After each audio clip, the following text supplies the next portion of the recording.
Bagi Dedi, kalau penyelesaian masalah itu dengan menggunakan prosedur, maka setahun 2 tahun baru selesai. Salah satunya adalah vasektomi. Dalam kaidah usuliyah itu melanggar. Tidak boleh kita melarang dengan perbuatan hukum atau dengan sesuatu yang diharamkan. Posisinya Pak Dedi sebagai eksekutif lakukan secara umum untuk semua penduduk itu nggak bisa. Selama ini kan ketika dia melakukan itu, yang penting lawan aja dulu, bukan hanya mengkritik. Mengkritik itu siapapun akan bisa melakukan kritik, tapi tidak semua bisa memberikan solusi. Legislatif pun menyuarakan ini bukan kepentingan partai.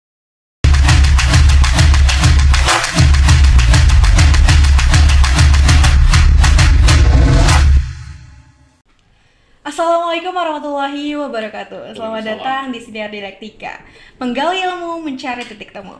Halo semuanya, kembali lagi bersama saya Ida Kurnia. Selalu teman-teman semuanya, kita akan membahas topik yang hari ini sampai saat ini masih sering diomongkan, masih hangat diperbincangkan. Tidak lain tidak bukan adalah suatu kebijakan yang pernah diwacanakan oleh salah satu gubernur di Indonesia, Gubernur Jawa Barat, yaitu Kang Deddy Mulyadi atau KDM. Teman-teman Sivitas, topik ini tuh menarik sekali karena menyentuh berbagai dimensi, yaitu dimulai dari aspek kesehatannya, ekonomi, hingga yang tidak kalah penting adalah perspektif hukum Islam itu sendiri. Nah, banyak banget perdebatan yang muncul di masyarakat, apa yang akhirnya mendukung, kontra, dan sebagainya. Nah, teman-teman Sivitas, untuk memberikan pencerahan yang komprehensif tentunya, di Sinar Dialektika pada podcast kali ini kita menghadirkan, dan saya berkesempatan langsung untuk berbincang kepada Profesor Dr. Yayan Sofyan SHMAG yang merupakan Profesor Hukum Keluarga dalam Fakultas UIN Syarif Hidayatullah Jakarta. Prof Yayan juga berpengalaman puluhan tahun dalam kajian fikih kontemporer nih, teman-teman Sivitas. Selamat datang Prof Yayan. Ya, apa kabar Prof? Alhamdulillah sehat. Alhamdulillah. Udah siap sekali untuk membahas topik ini ya Prof ya. Oke, teman-teman Sivitas, bersama Prof Yayan kita akan menyelami berbagai aspek, mulai dari pandangan hukum Islamnya terhadap vasektomi itu sendiri, konsep keluarga berencana yang diperkenankan oleh Islam, dan juga kebijakan publik yang seharusnya bagaimana karena menyinggung aspek dari agama atau agama tertentu gitu.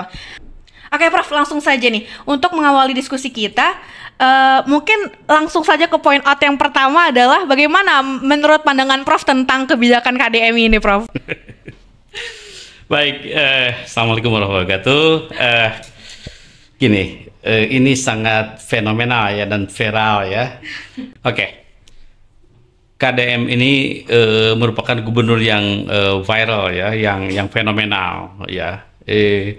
Dia gubernur yang tipologinya dalam kepemimpinan itu tipologi orang lapangan, dan tipologi orang lapangan itu biasanya out of box ya. Ya. Itu karakternya. Kita tahu Kang Deddy itu dulu ketika mahasiswa dia sebagai aktivis, ketika selesai menjadi anggota DPR, kemudian jadi wakil bupati, kemudian jadi bupati 2 kali, kemudian jadi anggota DPR pusat gitu. Jadi betul-betul orang lapangan gitu. Itu yang itu. Dan karakteristik orang lapangan itu pasti spontan ya. Spontan dan to the point. Itu bedanya dengan yang birokrat gitu ya. Ingin menyelesaikan masalah itu dengan cepat. Itu ya. Jadi satset gitu ya Prof ya. Tetapi ada kelemahannya. Apa tuh Prof? Kelemahannya adalah ada beberapa pihak yang merasa dilangkahi tentunya. Misalnya khususnya orang-orang yang cara berpikirnya dengan teorinya trias politika, bahwa Deddy sebagai eksekutif ya hanya menjalankan putusan legislatif gitulah. Maka orang tentu saja legislatif akan kebakaran jenggot karena akan bagi Deddy, kalau penyelesaian masalah itu dengan menggunakan prosedur, maka setahun 2 tahun baru selesai. Oke, dapat poinnya Prof. Dan sebetulnya inti daripada kalau dalam usul fikih itu Deddy penganut teori maqasid syariah. Apa sih maksud daripada kepemimpinan itu? Itu adalah menuntaskan problematika masyarakat sehingga tujuan daripada bernegara yaitu menciptakan masyarakat yang adil, makmur, sejahtera, aman, damai itu terlaksana. Gitu kan. Dengan melakukan terobosan, misalnya kasus kemarin di Gabus di Bekasi, bongkar langsung real gitu, konkret ya kayak gitu. Walaupun kalau kita pakai prosedur dengan trias politika, jadi harus ajukan pengusulannya ke DPR, disetujui, nanti ditenderkan, bagaimana itu yang ini. Dan jadi ingin mengatakan bahwa prosedur itu sesuatu hal yang tadinya mengganggu akses yang cepat itu. Kelemahan kedua adalah orang yang spontan itu pasti melakukan kalau sepak bola offset namanya. Oke. Teman-teman offset ya. Ada offset itu. Yang ketiga sangat memungkinkan karena itu spontan, jadi ada split of tongue. Kepleset ngomong gitu. Dan itu kan sebetulnya bukan hanya Dedi ya. Gibran sendiri kan dulu pernah melakukan slip of tongue, misalnya ibu hamil itu harus dikasih asam sulfat. Mati orang gitu loh. Padahal asam folat mungkin yang dimaksudnya ya.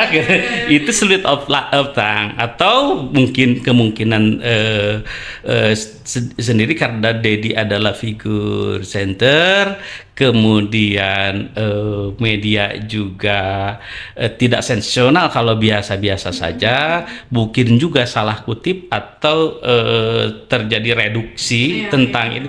Maksud Kang Dedi mungkin dia kan ini lahir dari kegelisahan nih. Dan realita yang ada juga. Ya, gini. Bahwa angka kemiskinan di Jawa Barat itu tinggi. Satu. Yang kedua, ada satu metodologi, satu program untuk mengentaskan kemiskinan, yaitu bantuan sosial. Bantuan sosial itu kan untuk mengentaskan. Loh, kalau yang dibantu uangnya yang terbatas, jumlah yang terbatas, kemudian didistribusikan kepada anggota keluarga yang banyak, maka kapan selesainya kemiskinan itu gitu loh. Oleh karena itu, yang miskin dibatasi lah kelahirannya dengan cara ber-KB. Salah satunya adalah vasektomi. Dan saya berasumsi bahwa Pak Dedi tidak atau mungkin tidak tahu atau lupa bahwa vasektomi ini merupakan salah satu alat atau teknik ber-KB yang dilarang oleh MUI gitu. Iya, salah satu problemnya agama di Indonesia ya, Prof. Dan itu sebetulnya sudah ada klarifikasi ya dari gubernur sendiri. Coba lihat di media, misalnya CNN misalnya, bahwa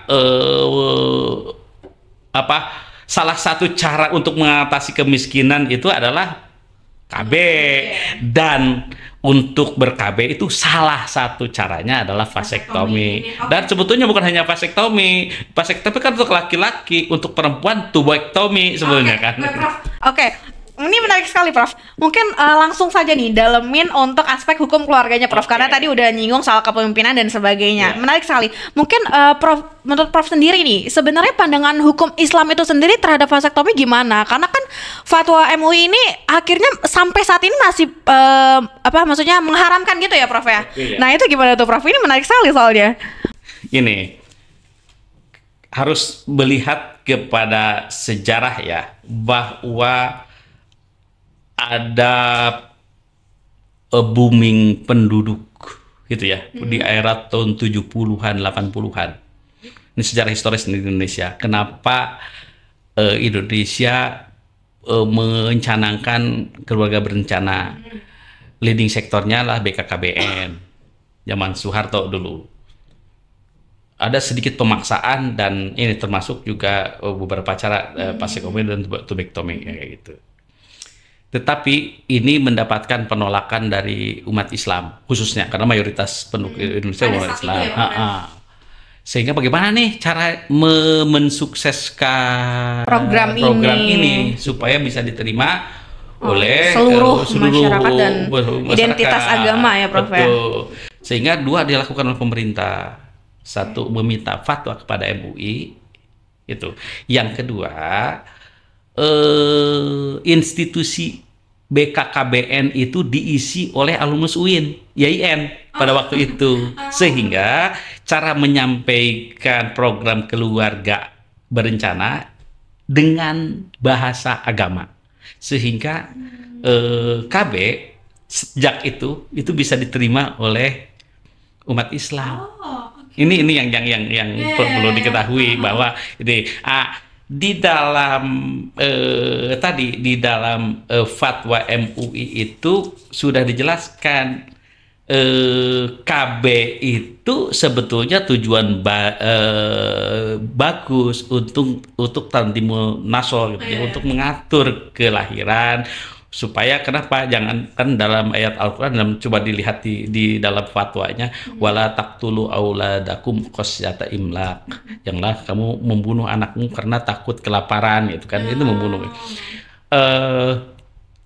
Itu kita harus tahu, harus bisa memanage keluarga itu kira-kira batasan kemampuan kita untuk memberikan nafkah, memberikan pendidikan, memberikan kasih sayang itu kira-kira berapa, itu kan ya, kan udah tahu seperti itu gitu ya.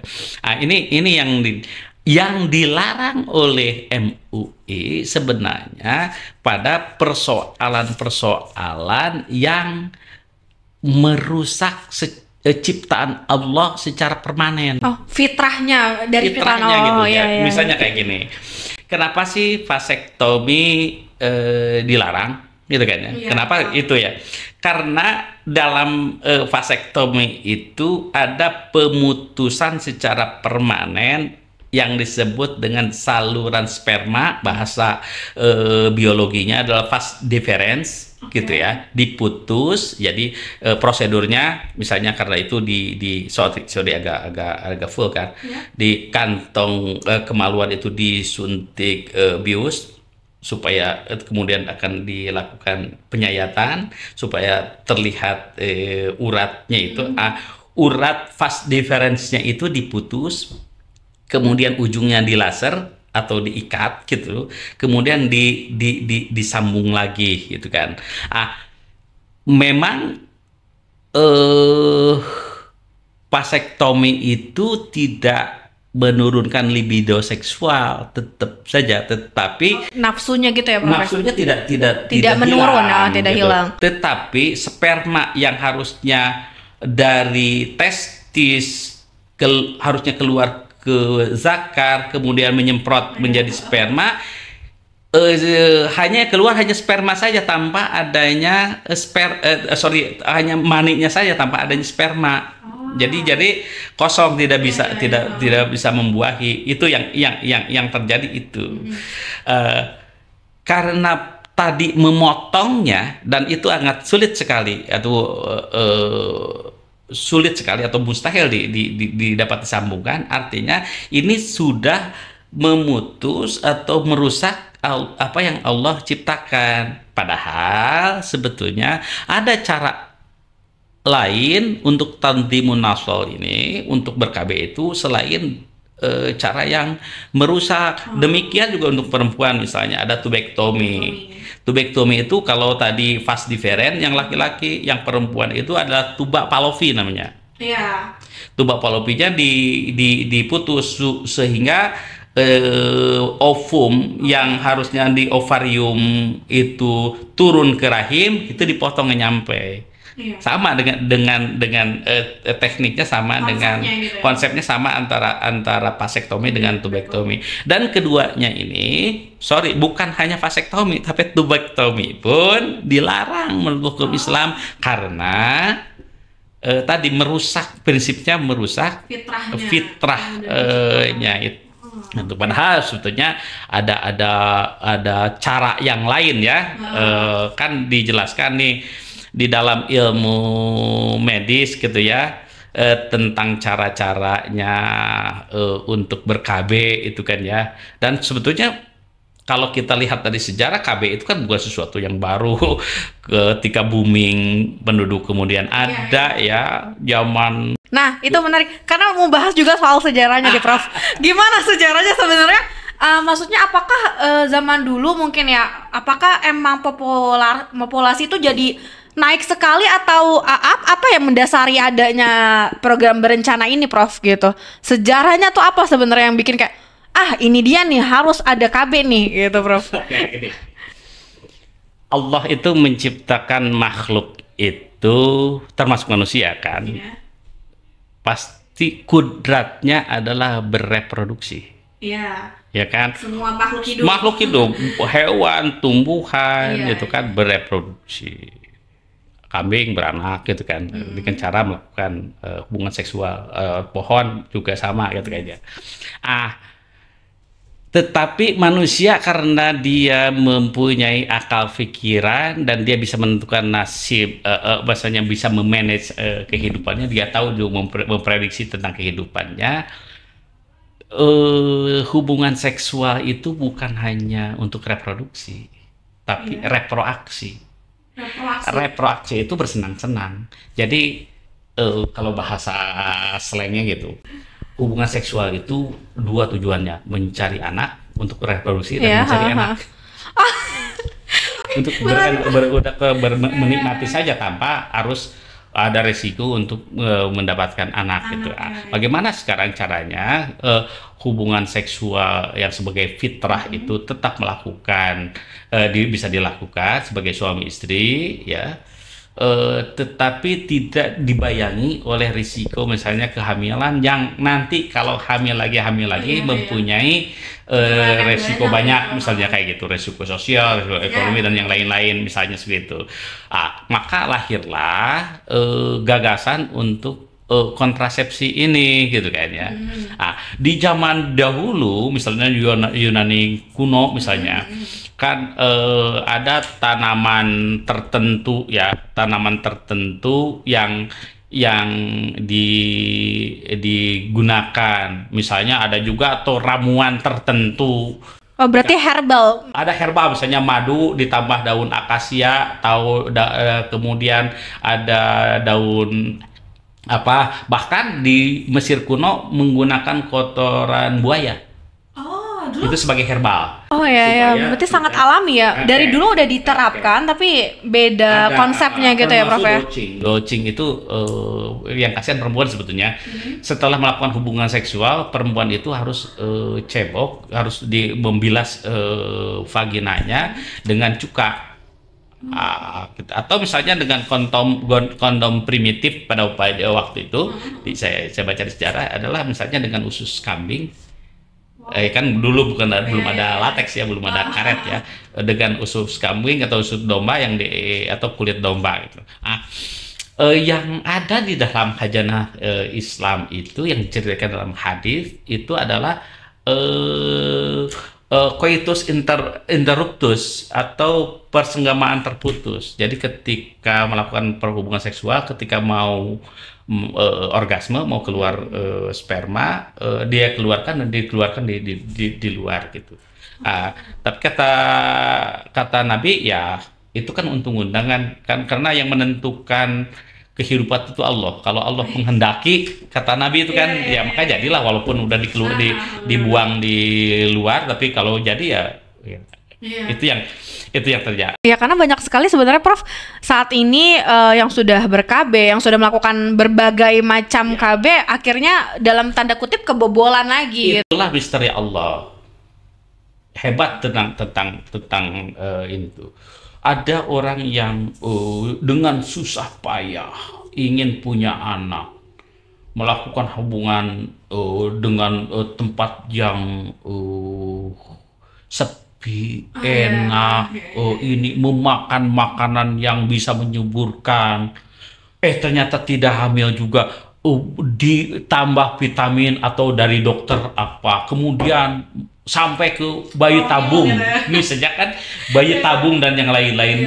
Itu saking susahnya mendapatkan keturunan. Ada yang seperti itu, ada yang tidak disengaja jadi kan, orang yang zina kemudian hamil di luar kan dia tidak punya ekspektasi untuk hamil kan, jadi, tapi jadi gitu. Iya, Atau iya. misalnya hubungan tetap suami istri yang yang sah, yang halal, tidak mau mempunyai anak tapi keluar lagi kan itu misteri Allah gitu kan ya kan. Walaupun Iya, balik lagi kepada bagaimana akhirnya Allah memutuskan takdir itu ya, Prof. ya? itulah makanya tadi kalau Allah takdirkan ya kita tidak bisa menolak takdir itu. Nah, kembali kepada dalam tatanan modern alat kontrasepsi itu dalam dunia modern itu kan ada 3 jenis ya. Satu kontrasepsi hormonal, di mana dia dengan obat memanipulasi hormon gitu ya, di mana ketika supaya tidak terjadi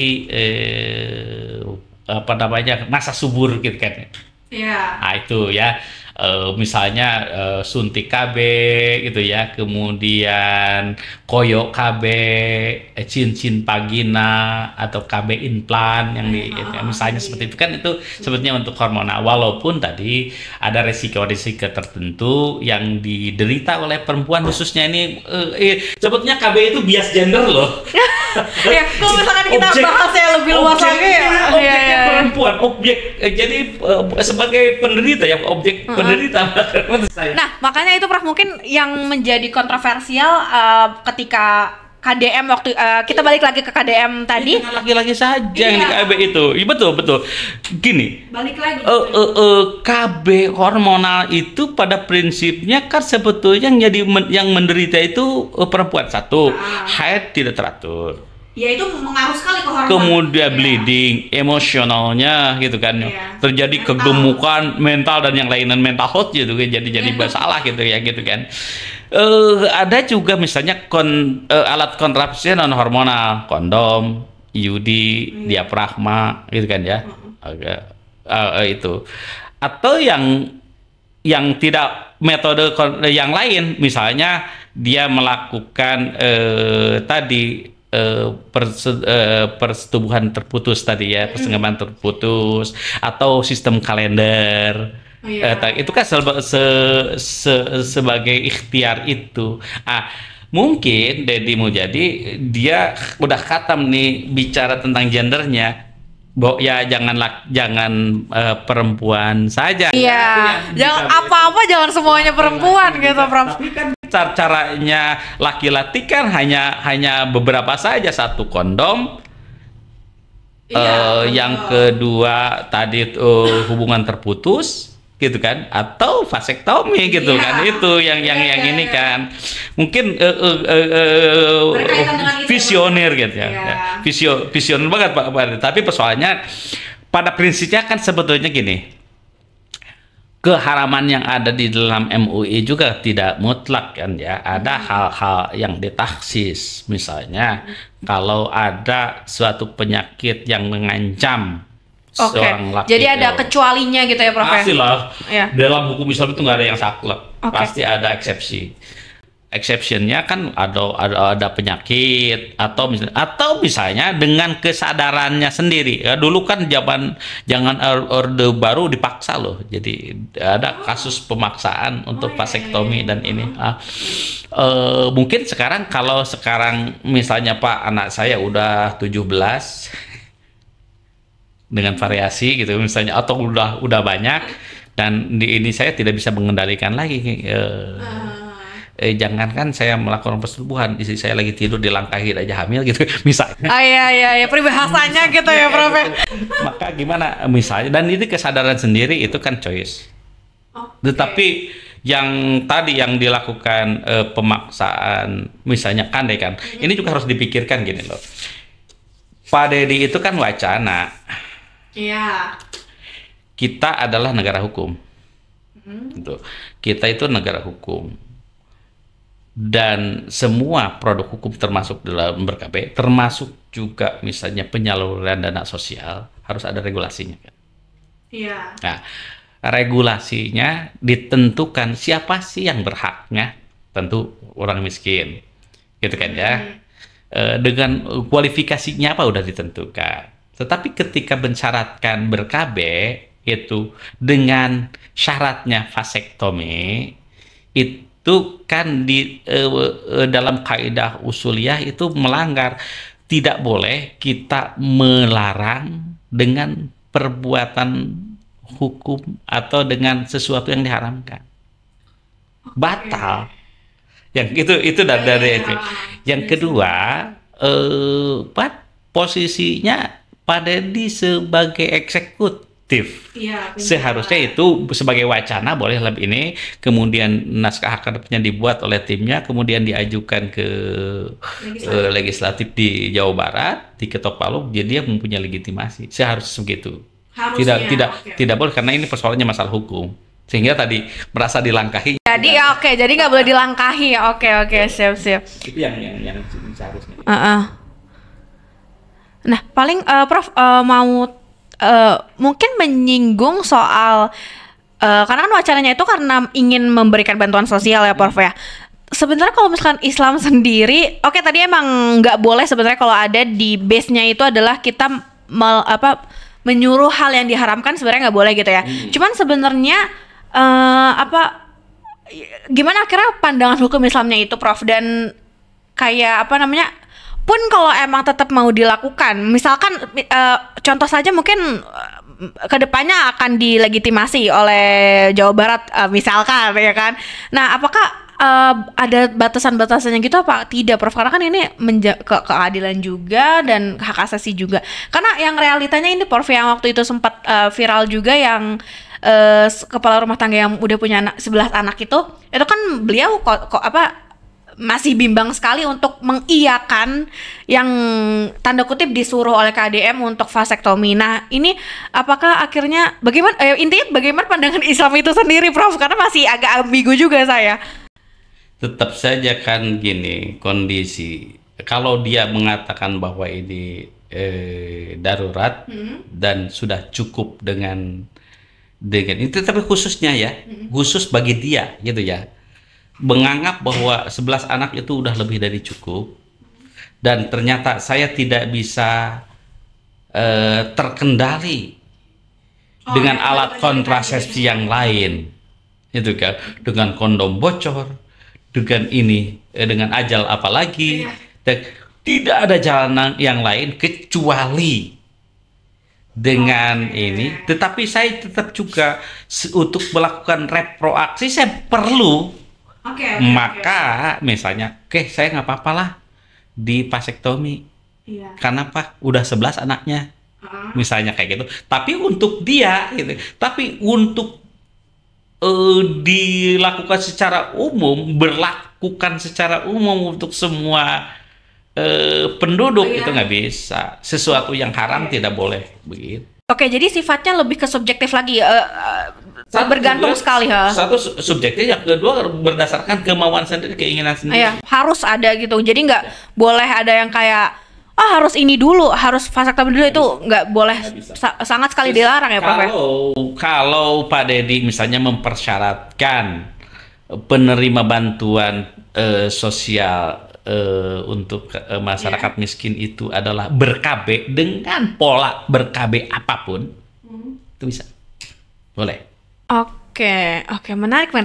Karena gini, Prof, banyak sekali sebenarnya yang mengkritik program ini. Bahkan kalau nggak salah tuh, pokoknya pada hari itu udah langsung sebanyak itu di media sosial, mau itu di media sosial hiburan dan sebagainya tuh udah banyak sekali, Prof. Nah, sebenarnya maksudnya, dan sejauh ini saya tidak melihat ada tokoh yang akhirnya memberikan saran yang solutif terkait pernyataan Kang Deddy. Jadi maksudnya beliau mengkritisi bahwa tadi melangkahi dan sebagainya, tapi tidak ada solusi yang konkret yang mungkin ini terkhusus saya yang menyatakan bener kok kayaknya nih tokoh ini memberikan solusi ini, kayaknya Kang Deddy harus lihat ini deh gitu. Sejauh ini saya belum melihat yang kayak apa ya gitu. Jadi sebenarnya kalau dari Prof sendiri sebagai akademisi hukum keluarga Islam, melihat situasi ini, Prof ada rekomendasi nggak kayak untuk mengatasi permasalahan keluarga yang anak banyak tapi ekonominya mungkin, mohon maaf, ekonominya ke bawah, itu gimana, Prof? Dan poin O-nya adalah tidak melanggar prinsip syariah itu sendiri. Gini, masyarakat kita itu kan sekarang zamannya zaman media bebas nih. Iya. Boleh komen apa saja kok. Bebas. Netizen plus 62, Prof. Dan itu satu bebas. Kita support tentang kebebasan itu. Tetapi ada karakter manusia kita Indonesia yang illiterate people, jarang baca. Oke. Sehingga yang digunakan oleh masyarakat itu asumsi-asumsi. Belum apa-apa udah menyimpulkan.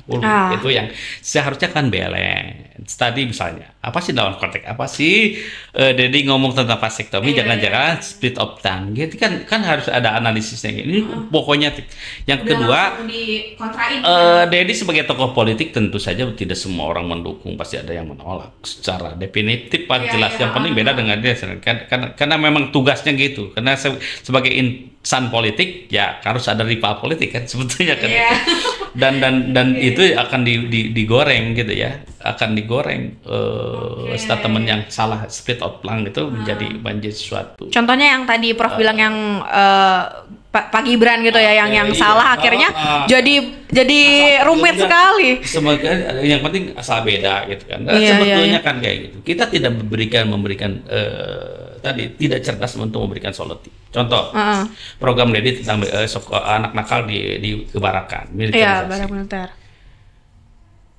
Kita tahu bahwa kita cukup kewalahan ya menangani anak-anak nakal, anak-anak bermasalah. Tanda kutip. Semua anak itu istimewa, tetapi bermasalah gitu, sehingga menciptakan problem sosial. Dan harus ditangani. Dan itu adalah tugas pemerintah. Itu kan ya. Dan yang paling pokoknya adalah tugas keluarga. Ibu bapaknya itu kan seharusnya mendidik gitu kan. Jadi orang tua yang harus mendidik dan juga pemerintah harus mendidik. Dedi mempunyai solusi. Memasukkan ke barak dengan pendidikan militer 18 hari misalnya kayak gitu. Dengan memberikan nih kurikulumnya ini. Dan secara hukum dalam militer apabila diminta boleh melakukan bantuan dan itu tidak masalah. Para pengkritiknya memberikan solusi enggak? Nih saya ada sekolah ini dengan sistem kurikulumnya ini, yuk sini coba. Padahal kalau ada 2 atau 3 silakan aja kita bikin penelitian konsep Dedi dengan pendekatan militer dengan barak itu seperti ini, hasilnya ini, konsepnya misalnya kalau misalnya KPAI punya konsep silakan seperti apa, kemudian atau siapa organisasi apa atau persoalan melakukan pendidikan untuk menanggulangi ini, sehingga dari 3 ini nanti dievaluasi hasil mana yang lebih baik kan itu. Selama ini kan ketika dia melakukan itu yang penting lawan aja dulu kan nggak bisa begitu. Oke. Itu tidak akademik, tidak fair. Dedi kan punya kekuasaannya kayak gini.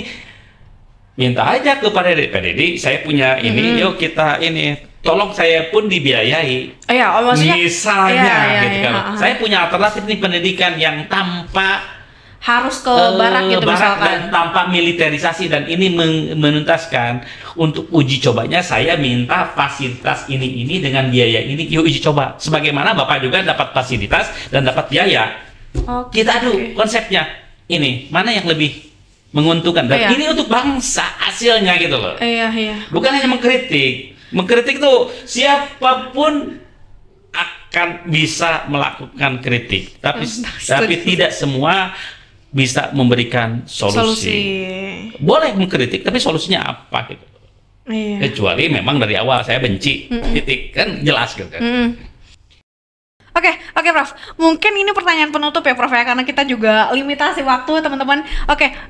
Bagaimana seharusnya peran pemimpin tuh dalam mensosialisasikan program yang bersinggungan dengan entitas agama, Prof? Contoh kayak KDM ini. Apa yang harus, mungkin kita anggaplah sebagai visioner gitu, kedepannya nanti bagaimana? Ini di luar dari mungkin kecelakaan dalam berbicara atau split of tongue tadi. Gimana, Prof, menurut Prof? Prof. Jadi sebagai negara hukum dan kita itu sepakati ya bahwa kita itu negara demokrasi. Kita fungsikanlah tugas-tugas yang dari trias politika itu, kalau ada gagasan yang kayak gini secara fair ajukan ke legislatif untuk dibahas, dan legislatif pun menyuarakan ini bukan kepentingan partai tetapi kepentingan masyarakat secara umum. Nggak ada konflik gitu. Dia dipilih oleh partai atau oleh masyarakat, kan mewakili rakyat, bukan mewakili partai. Tetapi ini kan kadang-kadang terbelenggu, anggota DPR-nya terbengkalai karena berbeda dengan keinginan suara partai gitu kan ya. Kemudian ketika menjadi regulasi itu dilaksanakan oleh eksekutif gitu kan ya. Diawasi pelaksanaannya melanggar atau tidak oleh yudikatif. Kan kayak gitu sebetulnya, sehingga trias politika ini berjalan lancar. Saya kira itu. Ini kan ada banyak masalah. Jangan-jangan tadi legislatifnya tidak bekerja maksimal sehingga problematika yang harusnya dijawab tidak terjawab. Terus untuk apa misalnya DPR punya reses gitu kan. Reses itu kan waktu untuk turun ke lapangan untuk menampung aspirasi apa keinginan. Seharusnya bukan Dedi gitu loh yang melakukan itu kan. Itu kan tugasnya DPR. Tetapi ketika mungkin DPR itu mendapat itu sebetulnya misalnya problemnya banjir yang ada sumbatan di Kali Gabus itu anggota DPR nggak tahu. Iya mungkin, oke. Iya kan? Iya. Tapi karena tadi kita berhadapan dengan tokoh Deddy Mulyadi yang orang lapangan dan karakternya itu tuntas. Sekarang maqasid syariahnya dari kepemimpinannya apa sih sebetulnya? Bisa memuaskan masyarakat. Pertanyaannya, laksanakan polling, puas nggak masyarakat? Merasa terjawab nggak dengan kendala banjir itu? Kan selesai. Jadi lagi-lagi setuju. Oke. Prof, menarik sekali pembahasan kita kali ini. Terima kasih banyak. Sama-sama. Terima kasih banyak nih teman-teman. Gimana penjelasan dari Prof Yayan tentang khususnya vasektomi dan kepemimpinan dari KDM ini. Menarik sekali Prof, terima kasih sekali atas pencerahannya. Terima kasih banyak juga teman-teman senior Dialektika yang sudah menonton pada podcast kali ini. Mungkin saya sedikit memberikan beberapa insight ya, point out dari Prof yang tadi, bahwasanya pertama, program vasektomi ataupun tubektomi dalam sisi perempuan itu memang difatwakan haram oleh MUI, tapi memang ada kecuali untuk sifatnya darurat dan mungkin keinginan personal gitu, itu boleh saja. Dan yang kedua adalah Islam itu sudah mensahkan gitu, membolehkan program berencana ini, bahkan dulu itu dari alami dan herbal yang tadi udah sempat dimention oleh Prof Yayan juga. Dan yang terakhir adalah mungkin kalau misalkan nanti ada pemimpin yang ingin memberikan kebijakan tentang yang bersinggungan dengan entitas suatu agama, maka harus melibatkan partisipasi rakyat juga dan yang bertanggung jawab, misalkan ulama kalau dalam Islam dan sebagainya gitu. Dan ini tidak kalah penting juga, point out dari Prof yang tadi adalah bahwasanya rezeki dan keturunan itu adalah kuasa ilahi. Jadi teman-teman dan semua penonton Sinar Dialektika boleh saja untuk berikhtiar, tapi tetap harus berserah kepada takdir ilahi gitu. Oke, mungkin sampai sini saja perbincangan kita tentang program vasektomi dan hal-hal lainnya yang tadi sudah dibicarakan dalam podcast. Terima kasih sudah menonton Sinar Dialektika teman-teman semuanya. Semoga bermanfaat dan bisa menjadi nuansa wawasan baru ke depannya. Jangan lupa untuk like, comment, subscribe channel YouTube FSA Win Jakarta, dan jangan juga lupa untuk mengikuti FSA Win Jakarta di media sosial lainnya. Nah teman-teman, sampai jumpa lagi di episode Sinar Dialektika lainnya. Saya Aida, pamit undur diri. Wassalamualaikum warahmatullahi wabarakatuh.